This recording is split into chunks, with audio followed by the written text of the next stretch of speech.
Welcome to the Aerospace Advantage podcast. I'm your host, John Slick Baum. Here on the Aerospace Advantage, we speak with leaders in the DoD, industry, and other subject matter experts to explore the intersection of strategy, operational concepts, technology, and policy when it comes to air and space power. So if you like learning about aerospace power, you are in the right place. To our regular listeners, welcome back. And if it's your first time here, thank you so much for joining us. As a reminder, if you like what you're hearing today, do us a favor and follow our show. Please give us a like and leave a comment so that we can keep charting the trajectories that matter to you most. Well, this week it's time for the Rendezvous, our monthly installment where the Mitchell team digs into stories you've seen in the headlines, and we are off to a new year, and it's really hard to believe. So we've gathered members of the team to discuss topics we should be tracking in 2024, and the goal is to provide some insights and points to consider as the year unfolds. Obviously, we'll see some wild cards, but there's some macro trends that can predict a high degree of certainty. So this is an ambitious undertaking. So we have a big crew with us today to represent various lanes of the enterprise. So to kick this off, I'd like to introduce Mike Baum. As you know, he covers air power, China, and the broader strategy elements in his portfolio at Mitchell. So Mike, welcome. Happy New Year, Slick. Happy New Year, my friend. And we also have our space expert, Charles Galbraith, here as well. Thanks, Slick. Happy New Year to everyone. Great to be back. All right. And we have Todd Sledgehammer with us today. Great to be back and Happy New Year. Happy New Year. And also Anthony Lazar-Lazarski. Also happy to be back and Happy New Year to everybody. Awesome. And for those that might be new to the Rendezvous, Sledge and Laser are our Washington experts who are part of the Rendezvous crew. And we also have Heather Penny, our air power and futures expert. Slick, happy to be back and Happy New Year. Happy New Year. Great to hear your voice. All right. And last but certainly not least, we have Doug Berkey, Mitchell's executive director. Doug, welcome. Hey, great to be back and awesome to start the new year with you. Awesome. Well, let's just dive right into this. And Laser and Sledge, what are the top issues that were still in play on the Hill defense-wise as we ended 2023 that will continue immediately into 2024? I mean, are we still in a continuing resolution? Ukraine funding hasn't been settled. There's a lot more. You might give us an update? Sure. I'll start off. In short, Congress has to finish up all its FY24 bills over into the next 3 to 5 weeks, while simultaneously beginning the FY25 congressional process. And then we can add an emergency supplemental appropriations bill in an election year to make 2024 really exciting to move forward on. If we start with the emergency supplemental, that's somewhat, I don't want to say the simplest, but in the end, I expect it's going to include funding for Israel, Ukraine, Indo-Pacific, specifically Taiwan, and border security, along with some congressional direction or oversight of that funding. And right now, members of Congress have been trying to come into an agreement since November of last year on this supplemental. Issues that remain open are Ukraine funding, but I expect that will be included. There'll be some sort of restriction or oversight required, and then border security funding.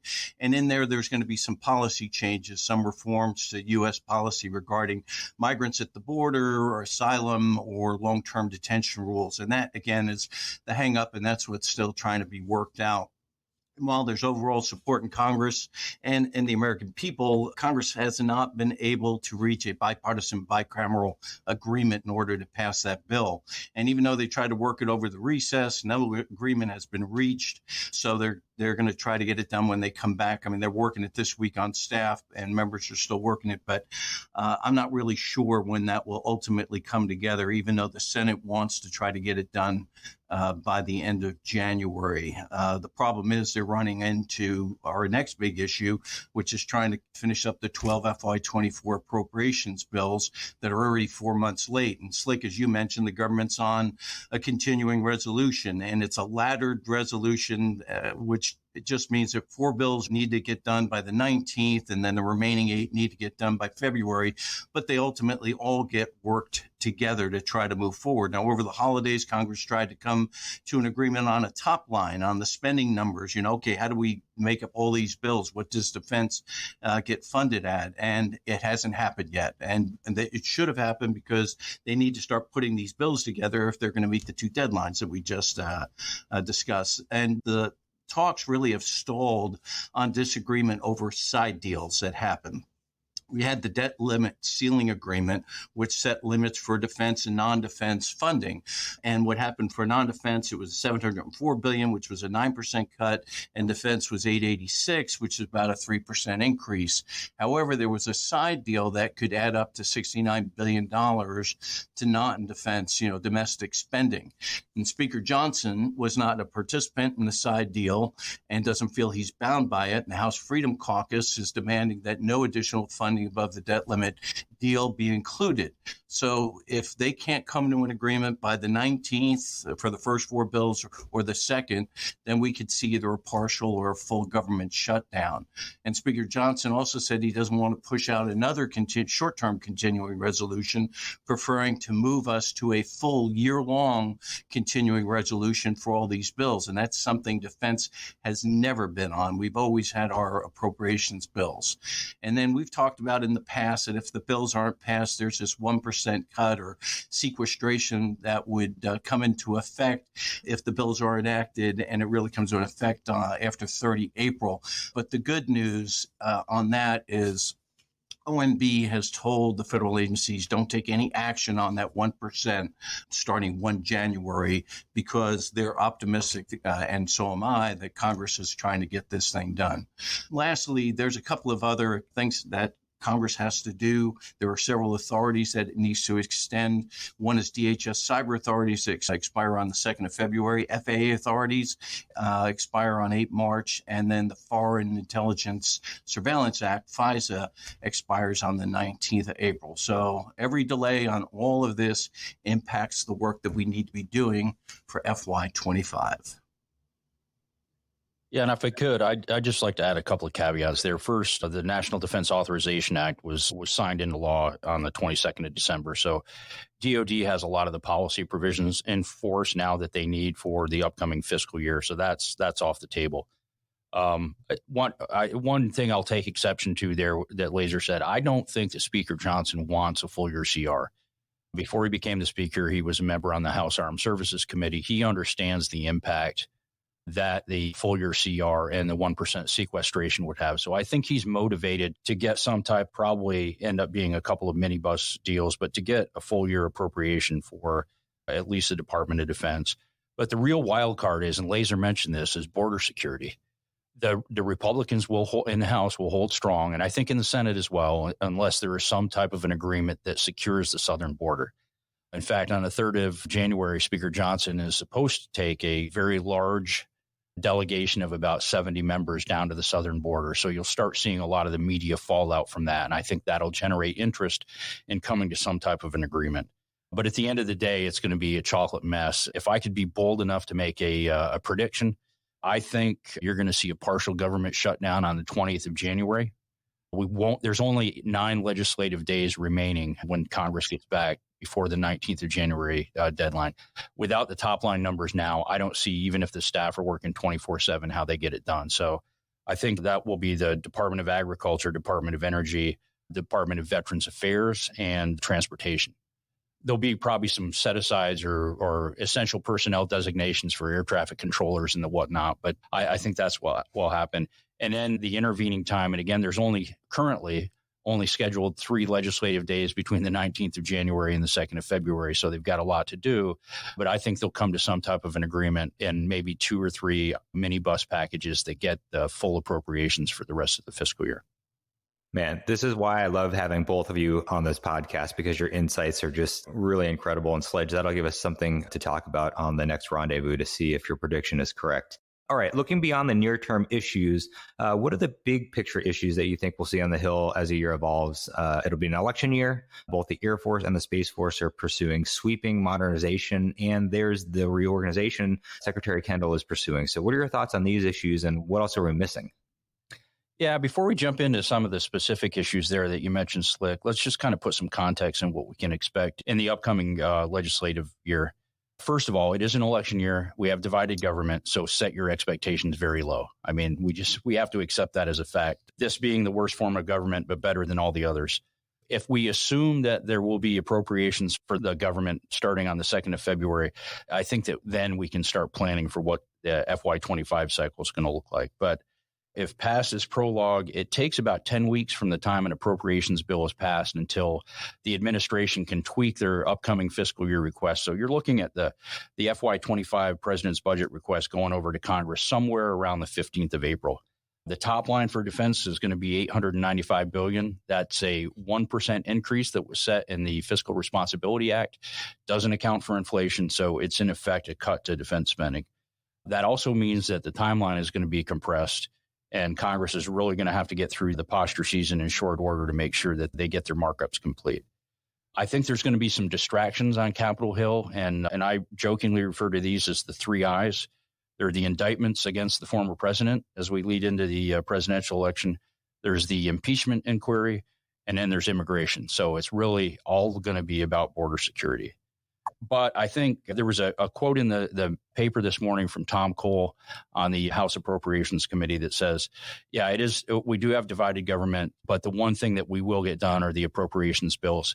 I think that's probably true for the House. I don't think that's going to happen in the Senate. Speaker Johnson has threatened to cancel the August recess for the House to make sure they get everything done. So that may be, that may happen. But I think we're going to find ourselves in September looking at a CR that gets us through the election, which is on the 5th of November. And that's where we're going to be on appropriations. Now, back to your specific questions. I think regarding any of the Space Force, and I'll defer to Charles and the Space Force experts there, I think there's still a bit of a honeymoon period happening with Capitol Hill and the Space Force, but they need to move out on their modernization. So I think they'll get support there.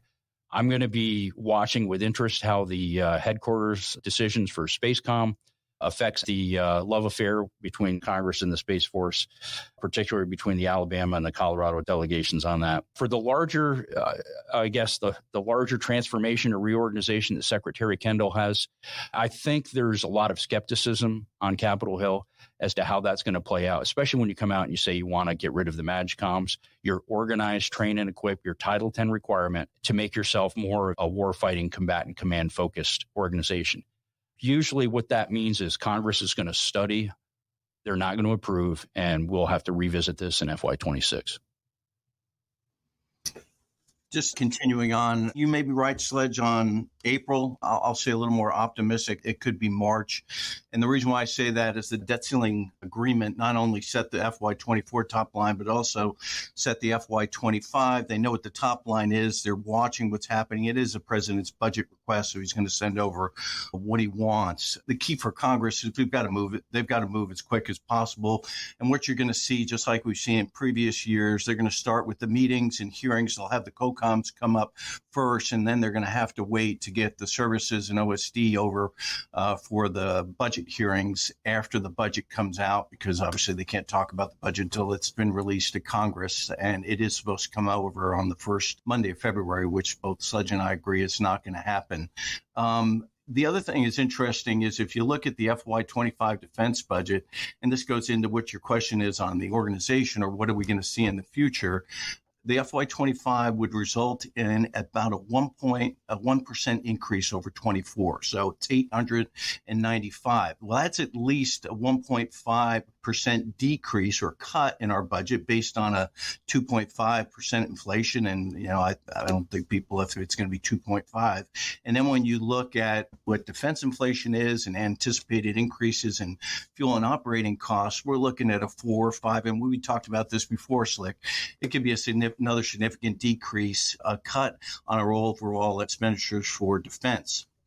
And then going down to General Deptoulis and on the call today, oldest and smallest in the history, operating in the most challenging threat environment. I think those of us on this podcast have seen you got a growth of potential nuclear nations, technology growth to include AI that's impacting national security across the spectrum, the growth in space operations that we're seeing.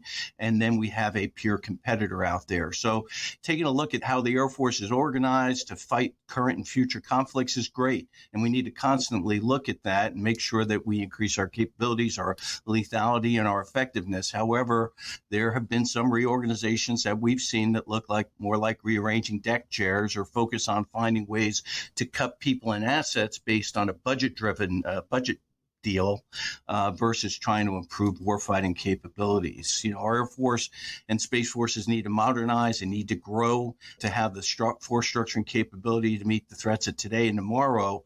However, we all know we're living in a budget-constrained environment.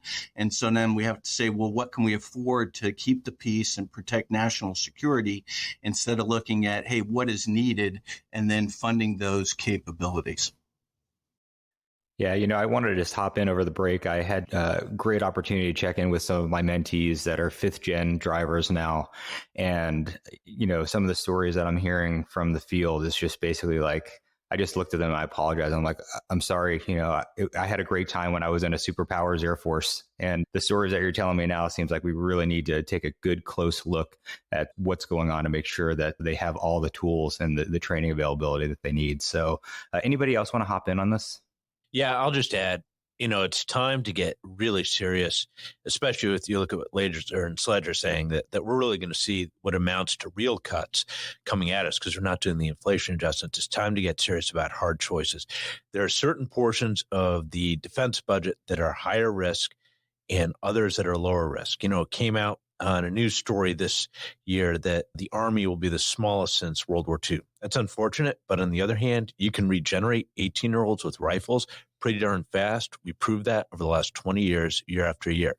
You can take risk there. You cannot take risk recapitalizing the triad, building new submarines, things like the B-21, the F-35, NGAT. Those are very, very, very hard programs, and they lock you into a set of policy options from a capability and capacity perspective for decades. Those are the areas where you cannot take risk. You cannot take risk in those high-end personnel, like you were talking about, like the 5th-gen fighter pilots and guys like that, where that is tremendously high-end skill set. It's very perishable, and we got to steward that stuff carefully. And so we need to get serious about where we spend money. And if you're spending money at $50 million a shot on an ultra long-range hypersonic missile, which is nearly an F-35 per shot, maybe there's a better way of doing business. Or like I said, we could take some risk on some end strength things. I wish we could have more for everybody, but we can't. So we need to look, where do you get the biggest bang for the buck, and how do you minimize risk over the long term where it really counts? Then I'd also just say this Ukraine thing, I would emphasize we have got to really keep our eye on the ball with that. Sledge has always talked about we need a strategy there about how we win. I agree with that completely. And the administration needs to articulate that, because right now it is devolving into a popular notion of an unwinnable morass. It is winnable. It is possible to engage with it, but there's got to be a more effective strategy on it. There have to be resources. I would argue we can draw a line directly from how we withdrew from Afghanistan to Putin deciding that he was going to invade Ukraine, that the great powers weren't going to oppose him, and we didn't have the will. If we don't back Ukraine and allow them to get to a semblance of victory, I guarantee you the next dotted line that you can draw is going to be very, very bad, because we're giving a green light to adversaries around the world.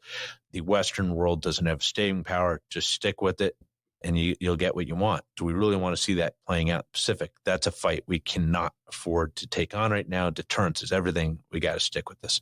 And I'm going to jump in here, Slick, as well, to take back to what some of Doug's earlier comments were. We have to remember what Don Rumsfeld said, right? You go to war with the army you have, not the army you wished you had. And that's when he says army, he really means military forces. We go to war with the military forces that we have, not the ones that we wish we had.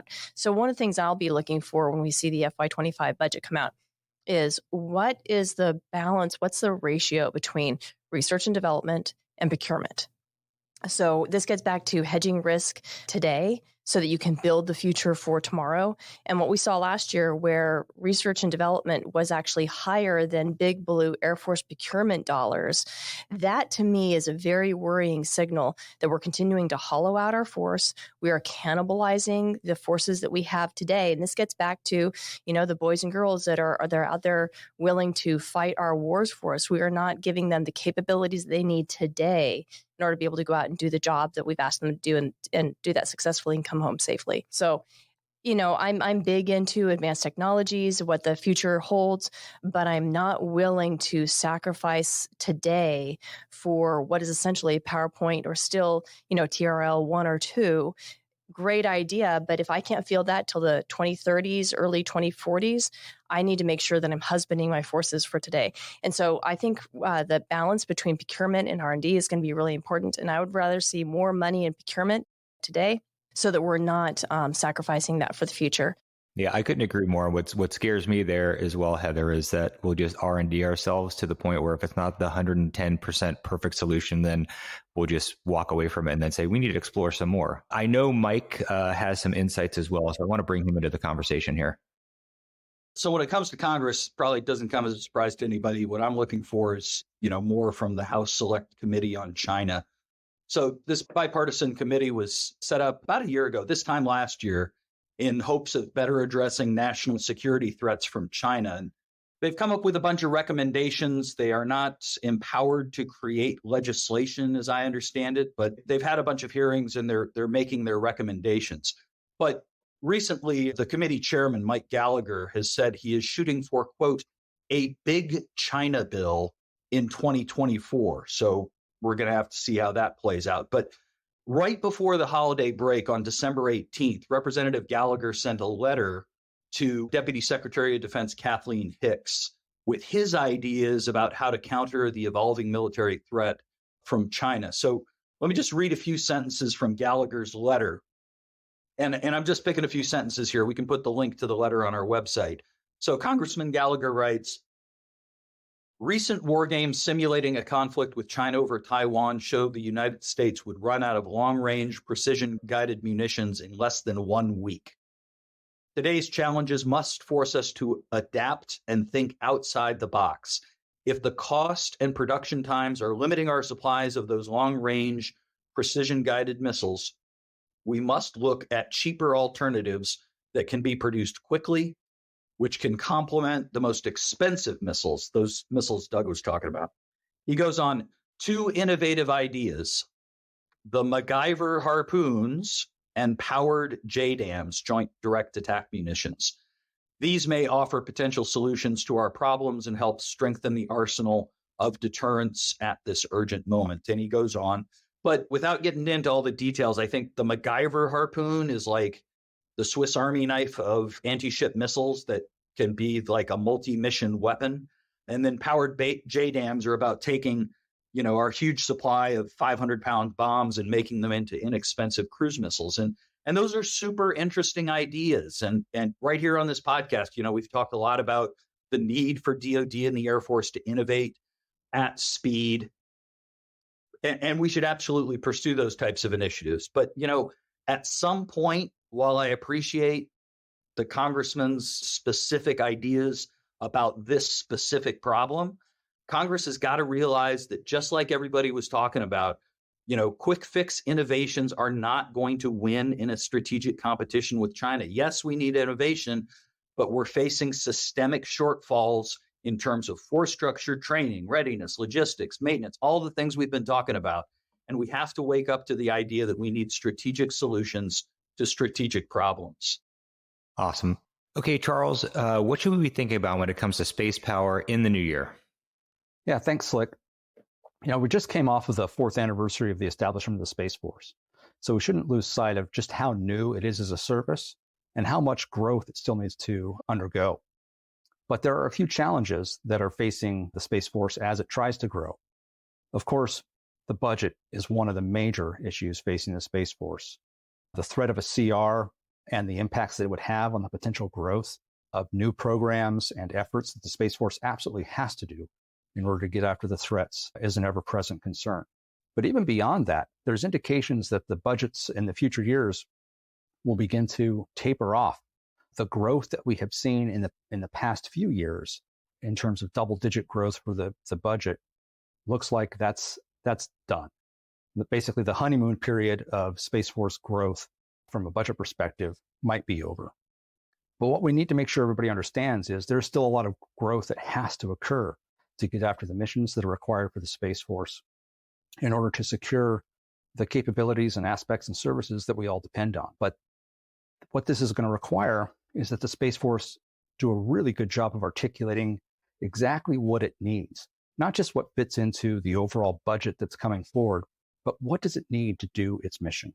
and has to be very clear and direct about this in terms of budgets as well as manpower. Now, last year, the Secretary of the Air Force put out the consolidated strategy for the Space Force and indicated that about 13,500 personnel was the right size. I think if anybody takes a good hard look at the manning numbers for the missions that the Space Force does today and the Space Force missions that it's going to need to do in the future, would suggest that there's going to need to be increased manning. So looking at how the Space Force utilizes the manpower resources that it has, what additional resources it might need for the future, is going to be another issue that's going to evolve over time. Now, one of the ways the Space Force is trying to get after this is through integrated mission deltas. We saw the first two of these come out at the end of last year, and I expect to see that continue to other mission areas beyond position, navigation, and timing and electronic warfare that we saw earlier. So that concept is going to expand across more of the Space Force and may look at achieving some manpower efficiencies, but really the ultimate goal here is about delivering effective capabilities. So in addition to looking at the organizational construct and how that might impact manpower, I expect that the Space Force is really going to be in this phase of growth and sort of internal turmoil, if you will. When you look at the traditional stages of a founding organization, there's the forming, storming, norming, performing. I think we're really going to get into some storming in 2024. And this isn't going to be, particularly contentious or, hostile, but it's going to be, let's take a good hard look at some of the concepts and strategies and pre-existing assumptions that we've made, and let's reevaluate those and make the necessary adjustments. One of the key areas I think that this will happen in is the theory of competitive endurance that's rolled out last year. When General Saltzman rolled it out, he said, this is just a theory and I want to have debate about it. I expect there to be a lot more debate and deep diving into some of the concepts of the theory of competitive endurance in 2024. And that may in fact have additional repercussions to mission areas, organizational structure, as well as the requirements for resources and personnel. So as it goes through this sort of storming phase to figure out exactly what it needs to be to get after the mission set, I think there's going to be a little bit of turmoil there, but that'll all settle out and we'll be moving forward. But everybody should, take to heart that the existing capabilities and services that we all rely on will still be there day in and day out because the Space Force is there to conduct its mission, even though it's going through these growing phases. So, Mike, what are issues that we should be tracking, when it comes to China? Are there major events on their calendar that'll drive security developments? And, what about neighbors like Taiwan? They're holding an election in January, I think. Yeah, Saturday, January 13th. Those are the Taiwan national elections for its legislature and for the president. So at last check, this is not a podcast about Taiwan politics, but, William Lai was leading in the polls. Lai represents the Democratic Progressive Party, or DPP, and that's the party that's in control of Taiwan at the moment. And at the new year, I think he had about a 5-point lead over his KMT rival.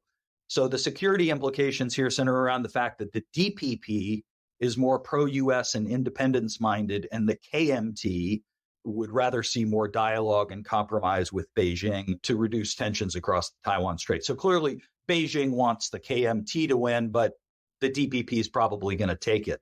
So I don't know that we'll see much in terms of increased military activity in the run-up to the elections, but we might see a demonstration of Chinese military power after the elections, but before Chinese New Year, which comes in the middle of February.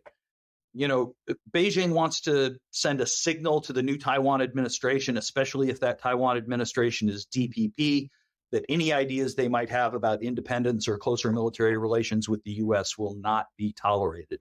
In other news, China has a new defense minister, Admiral Dong Jun. He's the first Navy officer to occupy the post of defense minister. And you'll recall in one of our recent episodes, I explained that the previous defense minister, Li Shangfu, had disappeared from public view months ago and was rumored to be under investigation for corruption. Minister Li was officially removed from office in late October. And our listeners should understand the defense minister in China is not like the U.S. Secretary of Defense. The Chinese defense minister doesn't actually command any forces, any troops. He's got a small staff. So Admiral Dong is like the public face of the Chinese military.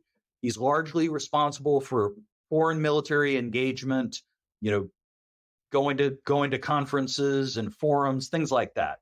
So in that regard, this new Chinese defense minister will have opportunities to shape U.S.-China relations. But I'd point out that Admiral Dong has also had a lot of experience dealing with Russia. He hosted the commander of the Russian Navy on a visit to China just a few months ago, where they were talking about working together at shipyards and on technology transfers.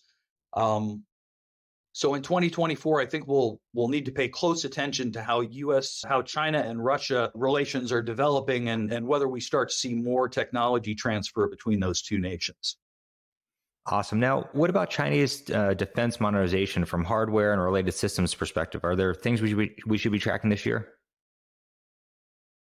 Yeah, so China and defense modernization. This is the part where I invoke Yogi Berra, who once said, "It's tough to make predictions, especially about the future." I have every expectation we're going to continue to see announcements, whether leaked or intentionally broadcast, about new Chinese capabilities or new Chinese advancements in technology in 2024. Folks should keep in mind that some of what's going on there is going to be the Chinese military actively shaping the information environment and advancing a narrative that projects capability and capacity and confidence. So, stay tuned to this podcast and the Mitchell Institute, and we'll do our best to interpret what all these Chinese military headlines coming in 2024 mean in context. There are some things going on in China's defense industry that are, frankly, not awesome for Beijing. It all has to do with that corruption we were talking about earlier. I'd mentioned on another show that the dismissal of the defense minister, Li Shangfu, that seemed to have something to do with the dismissal of the PLA rocket force commander and many of his senior staff. Well, the investigation seems to have extended to China's defense industry. Just a couple of weeks ago, several executives from 3 of China's leading defense corporations were also removed from their positions, and they're presumably under investigation for corruption. So there's a lot of churn going on. We're going to have to see what happens, but it seems like there may ultimately be an impact on the rules surrounding Chinese weapons procurement. Now, over time, whether that's a net gain or a net loss for the Chinese military, in the short term, I expect it's going to be pretty painful. I guess the other thing I'd point out on the technology front is China's space plane launched and arrived on orbit in the middle of December. And this is according to amateur space watchers, but China's space plane has apparently deployed a number of objects that are flying in formation with the space plane as we're recording this podcast. So it's probably testing and experimentation, seeing how their space plane can deploy and retrieve objects or maybe even weapons. But I couldn't help but notice that the U.S. Air Force space plane, the X-37B, launching just after Christmas. So now we have a Chinese space plane and the U.S. space plane on orbit. So I'm sure Charles will tell us this isn't how space planes work, but I'm thinking somebody needs to call fights on. Yeah, that sounds cool. 2024 in a theater near you. Maverick in orbit. Oh my gosh. I tell you, well, again, like we've said before, it's the enemy that chose to want to have space a warfighting domain. So they might just get it. Any advice you'd offer, to U.S. and allied commanders in the Indo-Pacific region as a plan for 2024, Mike? I think the commanders out in the Indo-Pacific have all the advice that they need on the tactical edge. I guess the only thing I'd have to offer in the way of advice is, that from time to time, we all have to pull back on the stick and gain some altitude.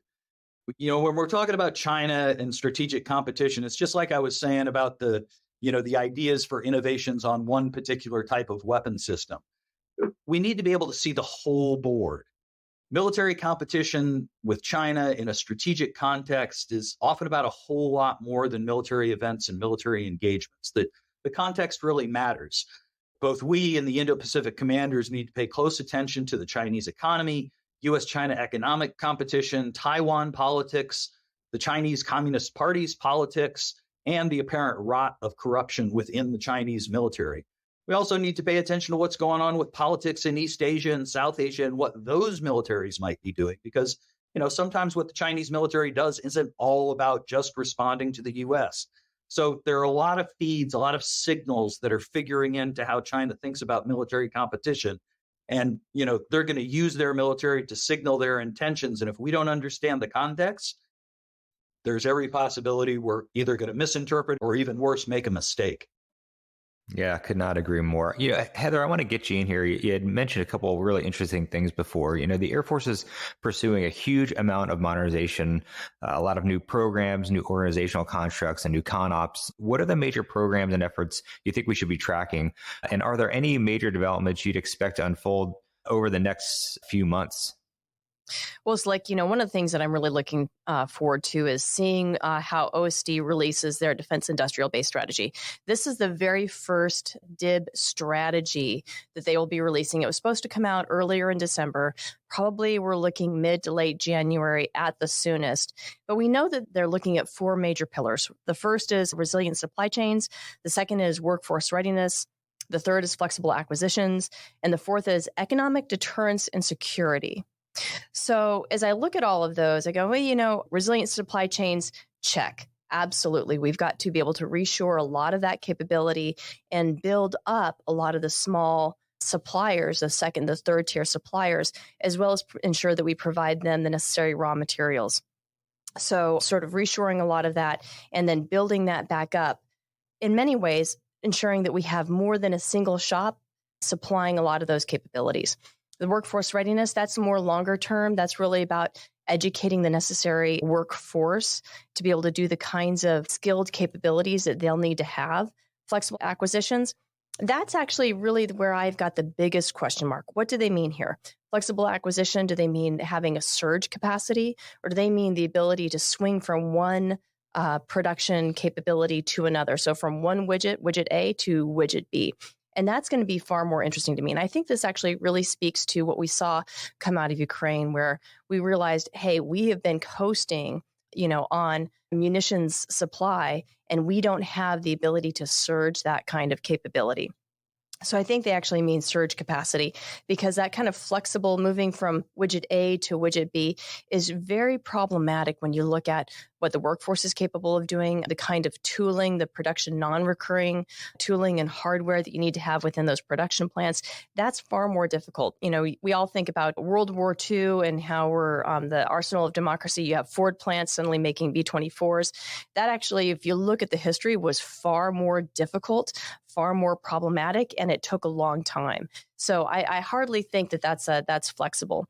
But when I think about the surge capacity, there's a couple principles that we need to keep in mind. And first is, how large of a force do we need, right? How many of these widgets do you need to have stockpiled? What's your rate of expenditure or loss? So how quickly are you going to expend them? Again, this gets back to munitions. And I think Sledge said earlier, we've got about 1 week worth of munitions, or what's the kind of attrition rates that we expect to see? And then also, how long does it take to build these capabilities? So this is more along the nuclear subs or fighters or bombers. If it takes you a long time to build something, that means you need to have more within your standing force. Because again, you go to war with the force that you have, not the one that you wish you had, which also gets me to a notion that our listeners have heard me talk before about, which is our strategic surprise time horizon. If it takes you 5 years, for example, because it's about 5 years to build a fighter from the time that you plan and budget for it to the time that it rolls out of the factory and is accepted by the government, if it takes you 5 years to build a widget, then that's your time horizon. If you know, for example, that you're going to need that widget in 3 years, you're already 2 years too late. So I think that's something that I'm really curious to see whether or not that's accounted for within the industrial base strategy. But here's the bottom line. Any industrial base strategy that does not take into account industry dynamics and interests is fundamentally just rhetoric. It's just pretty words. Industry cares about income. They need to be able to provide, show profits to their investors. They care about their taxes or liability, and they need to ensure that they can smooth their production and their workforce over time. So if this defense industrial base strategy doesn't take in those dynamics that industry cares about and fundamentally shapes the decisions they make as businesses, then again, it's just rhetoric. A couple other things I'm watching, CCAs, what I'm looking there is What kind of progress are we seeing? Are we seeing first flights? Are we seeing live flies? And I think that's going to be really crucial to demonstrating this is real. So are we flying more than just one CCA? Are we seeing them in multiples, in swarms? Are they teaming with humans? So I guess the other piece of what I'm interested in, human teaming. So how do we integrate these into those operational concepts? And finally, affordability. So as we look at these CCAs, what is the price point that each one of these competitors is really looking at?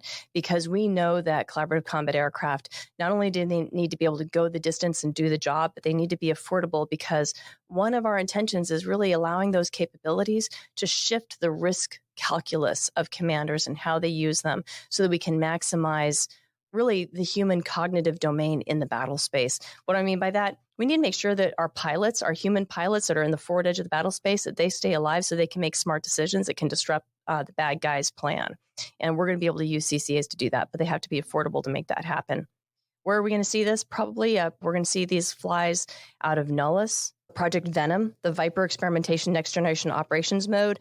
So this is where you're taking F-16s, you're putting AI into them. I think we'll also see these CCAs fly down there. So that's really another thing that I'm watching hard. NGAD, don't think we're going to hear a whole lot about that, but flies, live flies, prototypes, I think will be interesting.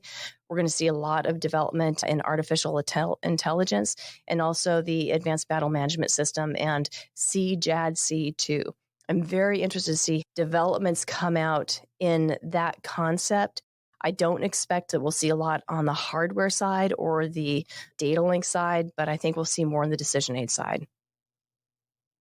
And finally, I'm not going to go over this hard because you've already talked about it, but the reorg I'm really watching as well. And I think one of the biggest things that we're looking for there is how the reorg and the restructure of the MAGCOMs is going to change how we do requirements and acquisitions, right? So right now we've got a lot of requirements being generated by the MAGCOMs, but there's a tension between what we need today and what Secretary Kendall wants for the future.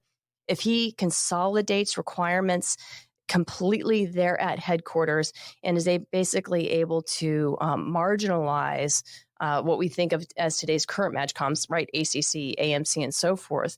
I think we'll see an even greater shift more towards R&D, and we'll see a decrease in procurement. And I think that there's a tension there, a healthy tension that exists today, which is really important. So I'll be curious, and I'm really watching that reorg as we move forward.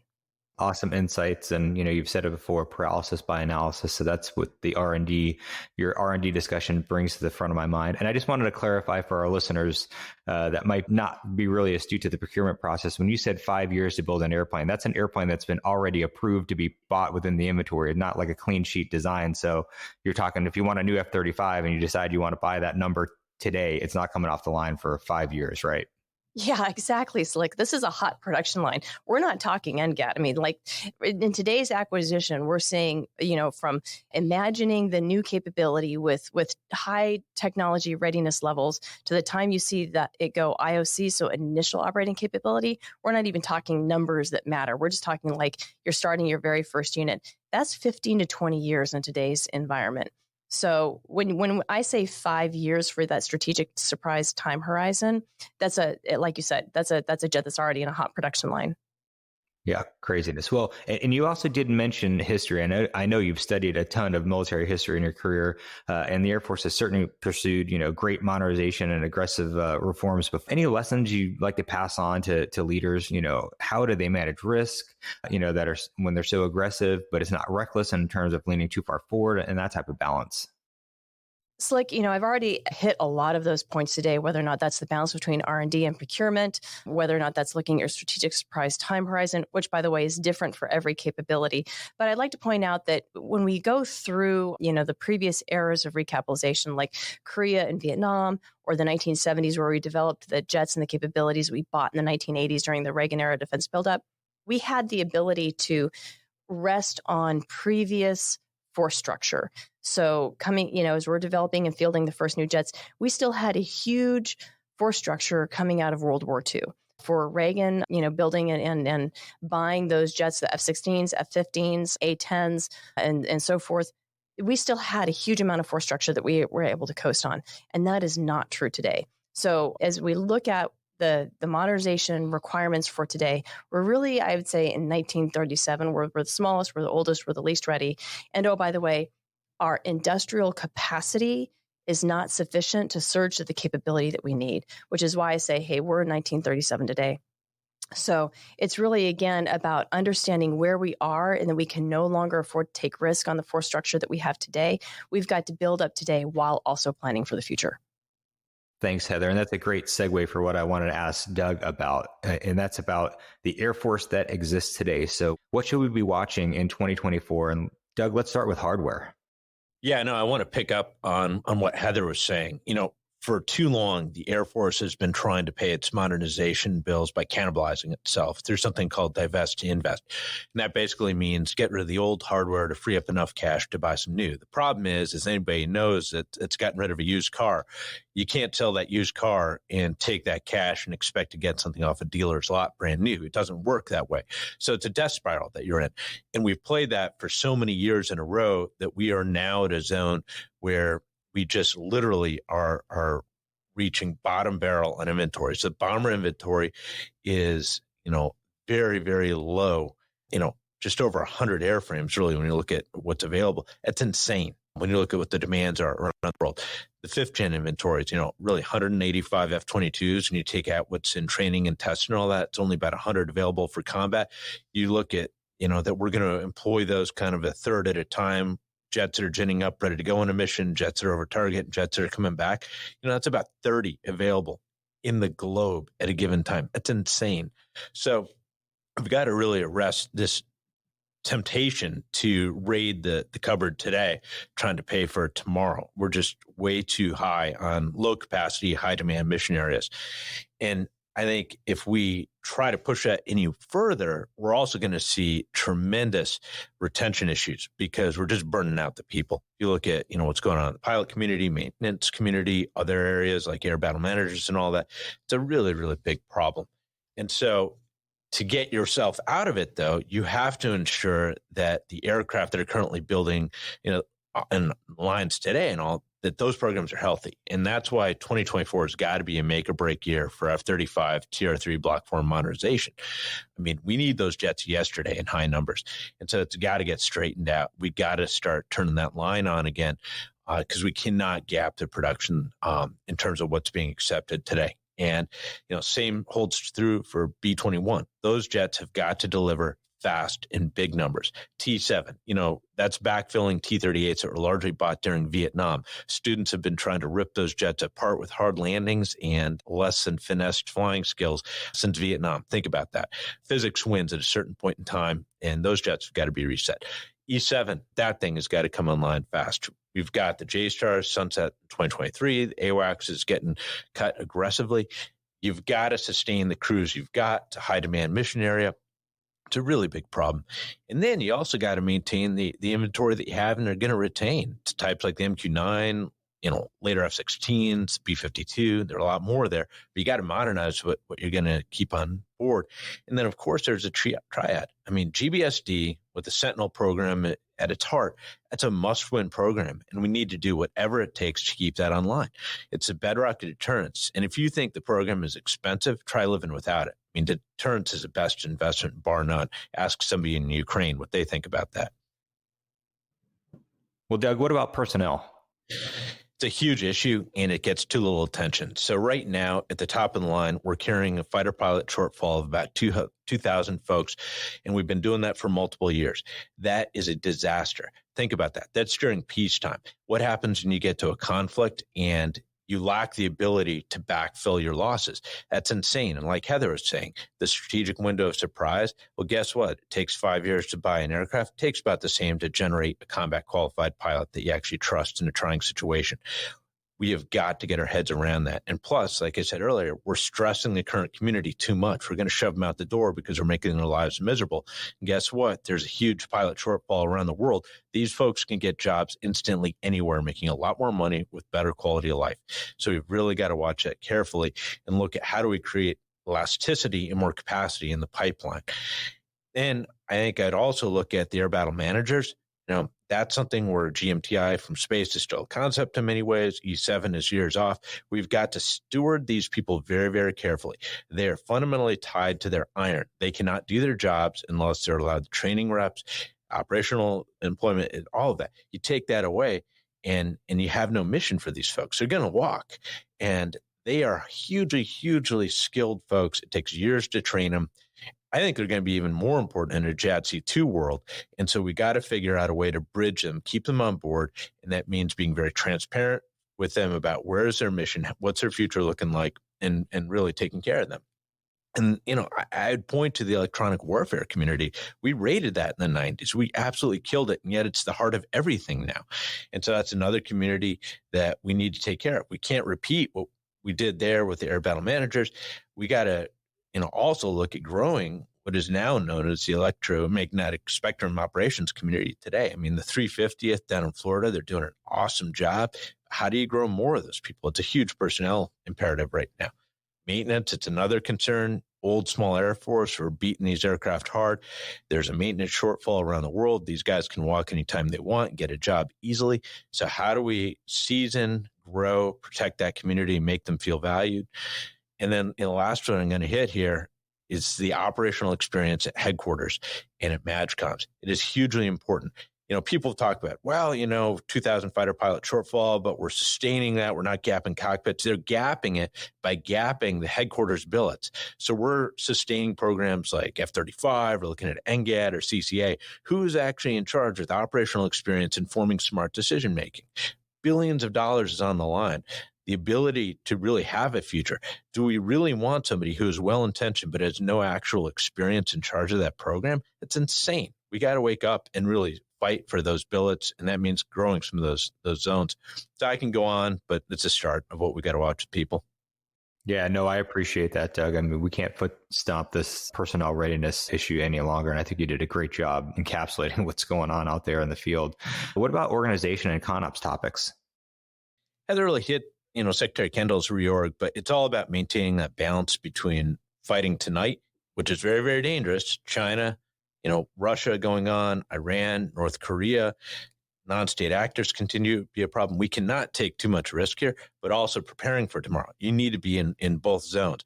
I would just argue we have to be very careful that we do not kid ourselves that we're somehow going to reorg ourselves out of chronic, persistent problems. You're not going to reorg yourself out of not having enough cash, out of personnel shortfalls, out of acquisition challenges that need to be sorted out. So there might be some things that you can change within how you build the enterprise. But fundamentally, you have to still say, I need more money or I need more capacity. If we kid ourselves out of that, and if we are not vocal with Congress and other stakeholders, guess what? Those problems aren't going to get solved. You're just rearranging deck chairs, burning time and cash, and you're not solving the real chronic problems that are driving a lot of this. So I think we got to really keep the flag up on that. And then I just add in a similar vein, when it comes to new concepts in play, there are a lot of good ideas, agile combat deployment. If we look at things that are going on with CCAs, all of that, that's great. However, are they hollow ideas right now? Do you have enough equipment, people, supporting elements like logistics, necessary base defense capabilities? Do you have all that stuff to make it work? Or is it a hollow idea? And I think right now we're way too much on the latter. And so good ideas are only as good as you can staff them and equip them. And we got to be way more vocal about that. And at the end of the day, people should be very, very okay with championing for those solutions, because it's all about defending the lieutenant and captain who's going to have to put their life on the line in the future when they're under fire. And we've got to defend them today by articulating what those requirements are and being very vocal about them. And so I think it's a moral imperative. It's that simple. Yeah, thanks so much, Doug. We're getting, as we always do, a little short on time. I want to see if there's any save rounds, and let's get started with Mike. Yes, I'm going to circle back to that letter that Representative Gallagher sent to the Deputy Secretary of Defense I was talking about earlier. So here's how that letter opens. In December 1940, while we were still at peace, President Franklin D. Roosevelt famously called on the United States to be the great arsenal of democracy. He said it was the purpose of the nation to build with all possible speed every machine, every arsenal, every factory that we need to manufacture our defense material. President Roosevelt's call did more than provide a lifeline to our allies who were already in battle. It helped arm our own military in advance of and through years of heavy conflict and ultimately win the war. So I think we've got an ally in Representative Gallagher, if nobody else, and he does sit on the House Armed Services Committee. But this is exactly what Heather was saying, right? It's 1937 all over again. History doesn't repeat itself, but it sure as heck does rhyme. Oh, man, I'm going to write that one down, Mike. All right. Anybody else have anything to hop in? Yeah, if I could, Slick, I just wanted to foot stomp a point that Heather made a couple of times about the tension between research and development and procurement. At some point, you've got to buy stuff, and we're at that point. Yeah, and just to pile in on that, Sledge, everyone knows that we've got a problem getting R&D into production, right? It's the well-known valley of death. So you have to begin to ask yourself, how much of the money are we putting into R&D that is actually throwing, I mean, we might as well just be burning that cash because we're never going to see that go into production, which then again gets back to the defense industrial base strategy is you've got to buy. If you want a defense industrial base, you have to buy. Yeah, I could not agree more. Well, everyone, I just want to say thank you so much for your time today. 2024 is going to be an interesting year as we've laid out. So Charles, Mike, Heather, Doug, Sledge, and Laser, it's been awesome catching up. Looking forward to working with you all this year. And here we go. We're off to the races. Yeah, thanks, Slick. Happy New Year, everyone. Great to be here. Hey, it was a great joining everybody again. Looking forward to future podcasts. Thanks, Slick. Great conversations, Lex. Thanks so much. As always, man, a pleasure. With that, I'd like to extend a big thank you to our guests for joining in today's discussion. I'd also like to extend a big thank you to our listeners for your continued support and for tuning in to today's show. If you like what you've heard today, don't forget to hit that like button and follow or subscribe to the Aerospace Advantage. You can also leave a comment to let us know what you think about our show or areas you think we should explore further. As always, you can join in on the conversation by following the Mitchell Institute on Twitter, Instagram, Facebook, or LinkedIn, and you can always find us at mitchellaerospacepower.org. Thanks again for joining us, and we'll see you next time. Stay safe and check 6.